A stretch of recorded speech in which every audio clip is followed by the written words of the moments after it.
So they're not looking at this interior evidence that we're looking at. They're not looking at all those things, missing elements. They're not looking at how early the Gospels are cited by Paul. They're not looking at about how early the first students of the eyewitnesses began to repeat the story, because if they were, they wouldn't date it this late.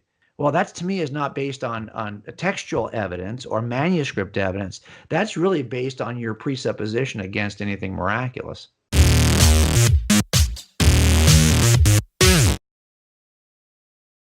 It's because you talked about if someone is lying on an account, they might try to sneak a detail in there. Yes. And I know part of the case for the Gospels being written early is one of the things is they don't mention the destruction of the temple, which we know happened in 70 AD. But I have heard atheists say, well, it actually, the New Testament does have the destruction of the temple in the form of Jesus predicting it.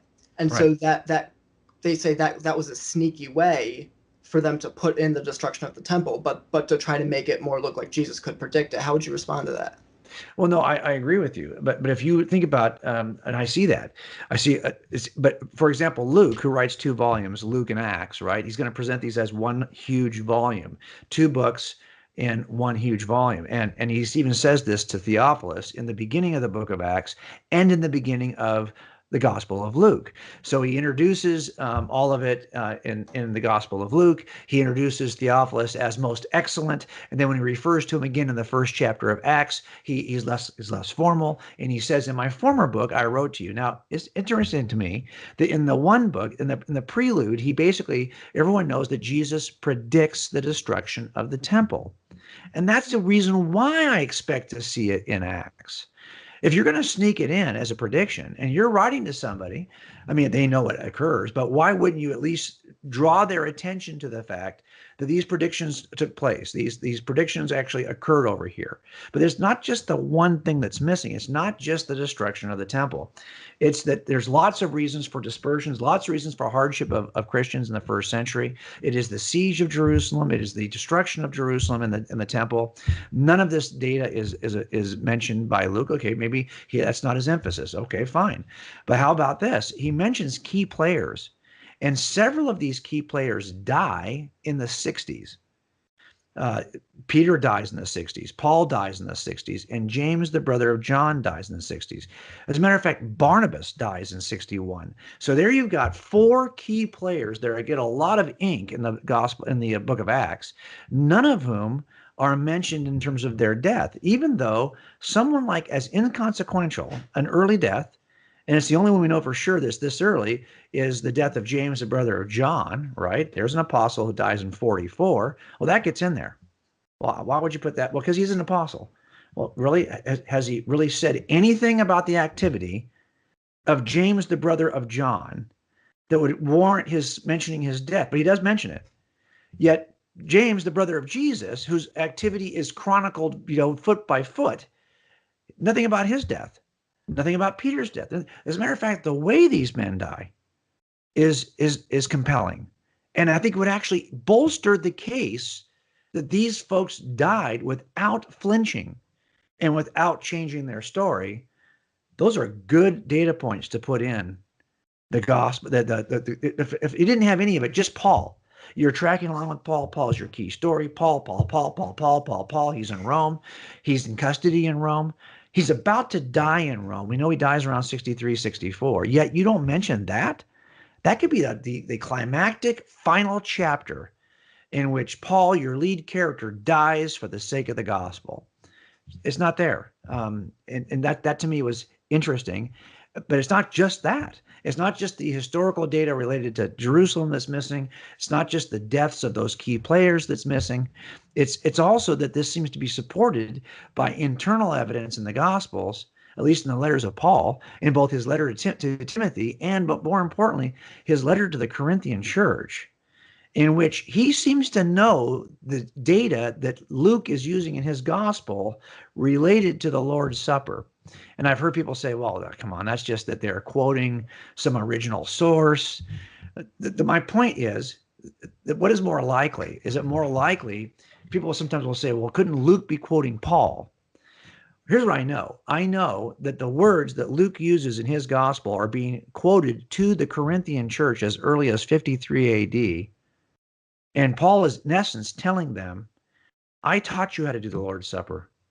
And now you people are getting drunk before the Lord's Supper. It's very inappropriate. Now, I'm going to remind you of what was passed on. And he recites this passage from Luke's gospel. And it's a pretty decent number of words that are copied out of Luke's gospel. And I'll tell you that even if this is not, he's citing something that was not written, perhaps he's just citing something that is part of the verbal transmission of the story of Jesus. I'm okay with that. Here's why I say that. There's oftentimes when I will meet, I'm working a cold case. Cold cases are just unsolved murders, and mine go back to about 1979 to about 1988-ish. So I'm always working these cases from the past. Let's say I have a case in 1980. A guy is a witness to the case, but nobody interviews him. Nobody. And then I discover by reopening the case, this guy exists, and I find him. He's now in Idaho. And I call him up and I say, hey, can you give me your statement? And he says, yeah, this is what happened. I'm like, wow, that's really that's powerful. We didn't have that back in 1980 when this occurred. Nobody found you. You didn't come forward. Well, I had to leave the area, and I just didn't think anybody was that important, so I just never contacted anybody. Okay, so now I have this critical piece of data, an account from 1980, but I didn't learn about it till 2019. Now I'm going to write the first report ever written about this eyewitness account. It's 2019. We're way behind the curve. We're 39 years behind the curve. So how do I know? Well, so I said to him, okay, do me a favor. Was there anybody else back in the day that you told this to? Yes. Okay. Don't before you can contact them, stay on the line with me. I want to call these people. And I get a hold of those people and I say, do you remember this guy back in 1980 saying anything about this? And he says, yeah. They say, yeah. And they basically repeat the story that he gave me. Well, now the fact that it was not recorded for 39 years, does it really matter to me? What matters is, was the eyewitness testimony available? Was there somebody there who was available to see this back in 1980? And I've now confirmed that. It does not matter that 39 years have gone by before it was written down. So when I look at those kinds of things, what I'm really trying to isolate is how early was this account of Jesus available? What form was it available? Don't care, because it's harder to tell the lie early than it is late. This is why when Paul in 1 Corinthians says that there are more than 500 of the brethren who saw Jesus at one time, most of whom remain until now, but some have fallen asleep. He's telling the people in that generation, 53, 54 AD, that there were still nearly 500 people alive they could interview. That's why that's so important. It's tougher, I think, to tell that lie in front of people who would know better, who would know if it was a lie. It's much easier to wait till everyone's dead and then just say whatever you want to say. Write this in the 2nd century. Who in the world would know if you're telling the truth? But if you're writing it and talking about it and presenting it as evidence as early as Paul is in 1 Corinthians, I'll tell you, 1 Corinthians 15 is a powerful piece of textual evidence. And even skeptics like a Bart Ehrman does not deny the Pauline authorship of 1 Corinthians and does not deny the early authorship of 1 Corinthians. He would put it in the early 50s. That's too early. That's 20 years after the resurrection. And how long have they been talking about this? He presents things to Timothy in the 60s. He describes them as scripture. I just think I always say, is it possible? Anything's possible, but I don't think it's reasonable that this is a late document. And I do think that we can date it using the missing elements that are in, because this got separated as a text, right? And so I think, honestly, if you're going to say predict that Jesus says that this, and by the way, that's a lot of reasons. I was talking to Dan Wallace about this many years ago. Why do skeptics sometimes want to date the Gospels later? There's two ways to do that. One way would be to say, well, I've got textual evidence. I've got some piece of textual evidence, right? Manuscript evidence that would tell me when to date it. That is not what's causing them to date it late. What's causing them to date it late is that they see that Jesus predicted the destruction of the temple in 70 AD. And because they have an anti-supernatural bias that says no one can predict that, it must have already happened. Therefore, they could put that in as though it's a prediction, And so they want to date it post 70 AD. So they're not looking at this interior evidence that we're looking at. They're not looking at all those things, missing elements. They're not looking at how early the Gospels are cited by Paul. They're not looking at about how early the first students of the eyewitnesses began to repeat the story, because if they were, they wouldn't date it this late. But instead, they're using what's dating it is that, number one, they don't think anything supernatural ever happens. So these must have been written after the destruction of the temple, and they must have been written after anyone who was an eyewitness was dead, because they contain all these miracle accounts.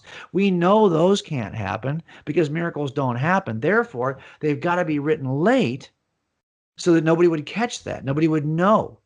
Well, that to me is not based on textual evidence or manuscript evidence. That's really based on your presupposition against anything miraculous. Mm-hmm. I'm glad you mentioned that, because I noticed that in my conversations, they'll take one piece of evidence out and think that they can refute that and that busts the whole case. But it's really a cumulative case. Oh. Maybe one piece doesn't stand alone, but there's so many pieces to it.